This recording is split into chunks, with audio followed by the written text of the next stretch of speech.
সূরা ইখলাস তাওহীদের অমর ঘোষণা। বিসমিল্লাহির রহমানির রহিম। আসসালামু আলাইকুম প্রিয় দর্শক, স্বাগতম ইসলামী আয়োজন নূর কানেক্টে। আজকের আলোচনায় আমরা থাকছি পবিত্র কোরআনের একটি অনন্য সূরা, সূরা ইখলাস নিয়ে। মাত্র 4 আয়াতের এই সূরা, কিন্তু এর ভেতরে লুকিয়ে আছে তাওহীদের চিরন্তন ঘোষণা। এ সূরায় এমন এক বিশ্বাসের শিক্ষা দেওয়া হয়েছে যা মানুষের জীবনকে বদলে দেয়, অন্তরকে আলোয় ভরে তোলে।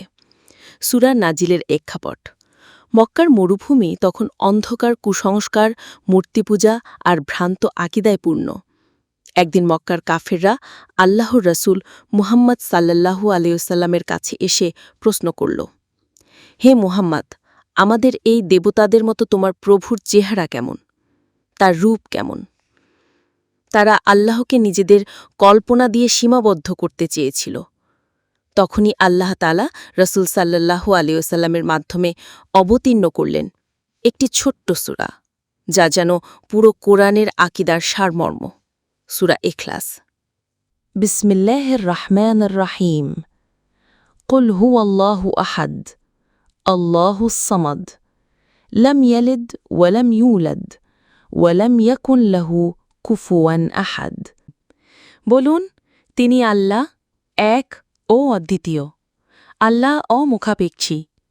তিনি কাউকে জন্ম দেননি এবং তিনি জন্মগ্রহণও করেননি। তার সমকক্ষ কেউ নেই। ইমাম ইবনে কাসির রহিমাহুল্লাহ বলেন, এই সূরায় আল্লাহর সত্তা ও গুণাবলীর একত্ব স্পষ্টভাবে প্রকাশ পেয়েছে। এজন্য একে বলা হয় তাওহীদুল আসসাফাত। অহাদ শব্দটি প্রমাণ করে আল্লাহ এক ও অদ্বিতীয়। তিনি সংখ্যায় এক নন, বরং তার মতো আর কেউ নেই। সামাদ মানে যার দিকে সব সৃষ্টি ফিরে যায়, কিন্তু তিনি কারো মুখাপেক্ষী নন। লাম ইয়ালিদ ওয়া লাম ইউলাদ, তিনি কারো পিতা নন, কারো সন্তানও নন। এটি মক্কার খ্রিস্টান ও ইহুদিদের ভ্রান্ত ধারণা খণ্ডন করে। ওয়ালাম ইয়াকুল্লাহু কুফুয়ান আহাদ, আল্লাহর সমতুল্য কেউ নেই, তিনি তুলনাহীন। এভাবে সূরা ইখলাস আল্লাহর একত্ব ও পবিত্র সত্তার সবচেয়ে স্পষ্ট পরিচয় তুলে ধরে। রাসূল এর জীবনে সূরা ইখলাস। একজন সাহাবী প্রতিটি নামাজে সূরা ইখলাস পাঠ করতেন।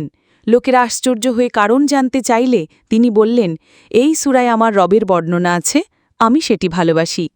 তখন নবীজি বললেন, তুমি এই সূরার প্রতি যে ভালোবাসা পোষণ করো তা তোমাকে জান্নাতে পৌঁছে দেবে। তিরমিজি।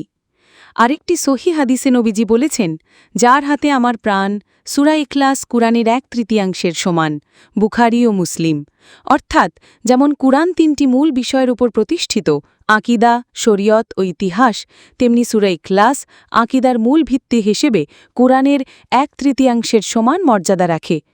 ফজিলত ও আমল: রাসূল সাল্লাল্লাহু আলাইহি ওয়াসাল্লাম রাতে ঘুমোতে যাওয়ার আগে সূরা ইখলাস, সূরা ফালাক ও সূরা নাস 3 বার করে পড়ে শরীরে ফুঁক দিতেন। এটি আল্লাহর হেফাজতের জন্য একটি মহান আমল। আবু দাউদ। যে ব্যক্তি প্রতিদিন 200 বার সূরা ইখলাস পাঠ করে, আল্লাহ তার 50 বছরের গুনহা ক্ষমা করে দেন, তবে মানুষের হক বা ঋণ মাফ হয় না। মুসনাদ আহমদ। দারিমি। হাদিসে এসেছে, দিনে 10 বার এ সূরা পাঠ করলে জান্নাত তার জন্য নিশ্চিত হয়ে যায়। সহিহুল জামি। আধুনিক জীবনের শিক্ষা: আজকের মানুষ ভোগবাদ, খ্যাতি আর নানা প্রলোভনের দাস।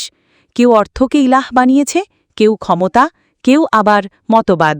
সূরা ইখলাস আমাদের মনে করিয়ে দেয়, আল্লাহ এক, তার বিকল্প নেই। এই বোধ মানুষকে মুক্ত করে দাসত্ব থেকে, দেয় সত্যিকারের স্বাধীনতা। তাই প্রতিদিনের ব্যস্ত জীবনে এই সূরা আমাদের হৃদয়ে ঈমানের আলো জ্বালিয়ে রাখে। প্রিয় দর্শক, সূরা ইখলাস শুধু 4 আয়াতের একটি সূরা নয়, এ হলো তাওহীদের চিরন্তন ঘোষণা।